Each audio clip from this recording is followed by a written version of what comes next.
Hey guys, Jeffrey Lee Owen. Welcome to my YouTube channel dedicated to the advancement of Christian theology and explicating the mark of the beast. May God bless the reading of His holy word. As I said earlier, I believe the beast power now is soliciting the seal of Satan among the children of men in our world, as explicated in Revelation chapter 14, verse 9 through 11. May God bless the reading of His holy word. And the third angel followed them, saying with a loud voice, If any man worship the beast and his image, and receive his mark in his forehead or in his hand, the same shall drink of the wine of the wrath of God, which is poured out without mixture into the cup of his indignation. He should be tormented with fire and brimstone, in the presence of the holy angels, and in the presence of the Lamb. And the smoke of their torment ascendeth up forever and ever, and they have no rest day nor night, who worship the beast and his image, and whosoever receiveth the mark of his name. People are restless because they feel God is dealing unjustly with them, and this is actually a depiction of this is actually explicated in Jeremiah chapter 2, verse 11 through 13. It says, Hath a nation changed their gods, which are yet no gods? But my people have changed their glory for that which doth not profit. Be astonished, O ye heavens, at this, and be horribly afraid. Be ye very desolate, saith the Lord.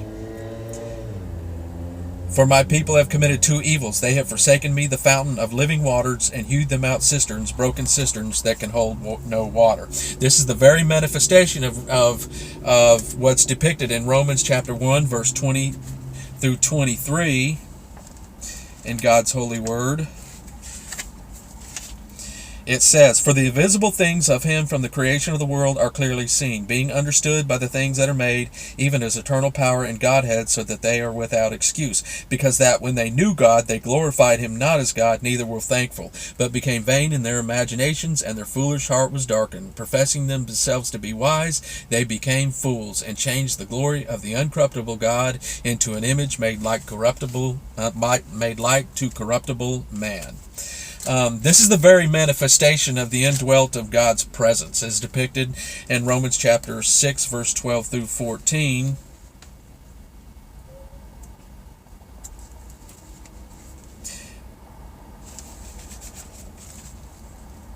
No,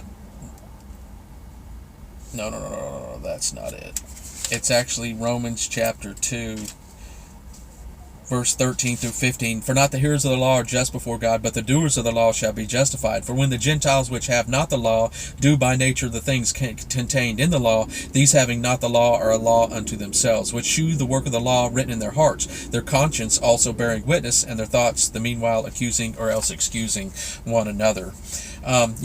People are getting angry at God while He imparts to the world His blessings in the presence in His presence the fruits of life, which is depicted in Galatians 5:22 and 23. But the fruit of the Spirit is love, joy, peace, long-suffering, gentleness, goodness, faith, meekness, temperance. Against such there is no law.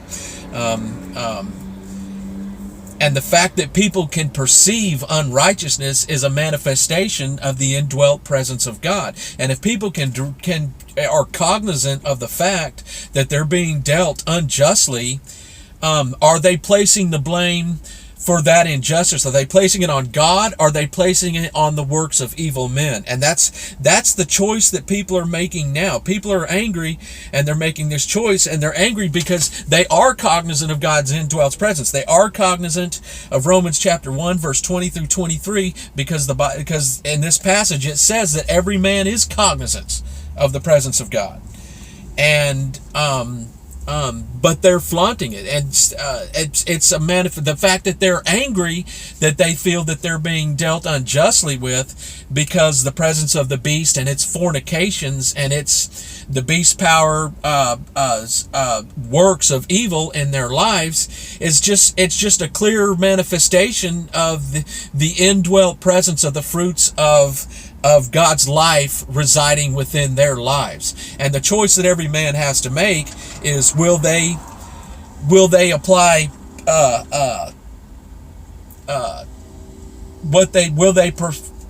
apply fault to men that are working unrighteousness and hatred and crimes in their lives to evil men, or are they trying to apply it to God? If they're trying to apply it to God, they're doing so in the knowledge they're doing so in the very presence of God and standing in the fruits of God's blessings within their lives.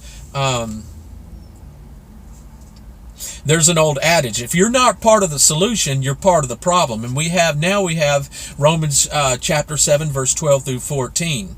Wherefore the law is holy, and the commandment holy, just, and good. Was then that which is good made death unto me? God forbid. Sin, that it might appear sin, working death in me by that which is good, that sin by the commandment might become exceeding sinful. If men weren't cognizant of God's presence, whether regardless, even Gentiles that aren't necessarily bringing forth the fruits of righteousness, as Romans 2:13 through 15 explicates, they're still cognizant and they still perform goodness. And if they perform goodness, they're doing it because the law, God's righteous standard, is written in their hearts. And to turn around and to blame God because you're cognizant of evil and injustice, well, this is actually commonly referred to the Battle of Armageddon, as depicted in Revelation chapter 16, verses 14 through 16. For they are spirits of devils, working miracles, which go forth unto the kings of the earth and of the whole world, to gather them to the battle of that great day of God Almighty. Behold, I come as a thief. Blessed is he that watcheth and keepeth his garments, lest he walk naked, and they see his shame. And he gathered them together into a place called in the Hebrew tongue Armageddon. We know that the garments are the garments of salvation,